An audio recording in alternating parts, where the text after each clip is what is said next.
সত্যি খারাপ মানুষের পরিচিতজন হওয়াটাও মহাবিপদের। ওই যে একটা প্রবাদ আছে না, সৎসঙ্গে স্বর্গবাস, অসৎসঙ্গে সর্বনাশ। এটাই আবার প্রমাণ হলো। ওসমান হাদিকে যেই কুলাঙ্গার সন্তানটি গুলিবিদ্ধ করেছে, ওর স্ত্রী এবং বান্ধবীকে গ্রেপ্তার করেছে পুলিশ।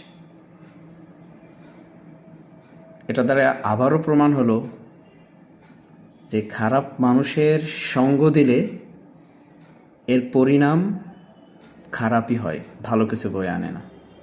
সুতরাং আমরা যাদের সাথে সঙ্গ দেব, সঙ্গটা খুব বুঝে শুনে দিতে হবে। আমরা যাদেরকে প্রিয়জন হিসাবে মেনে নেব, আমরা যাদেরকে খুব কাছের মানুষ হিসাবে গ্রহণ করব, খুব বুঝে শুনে করতে হবে।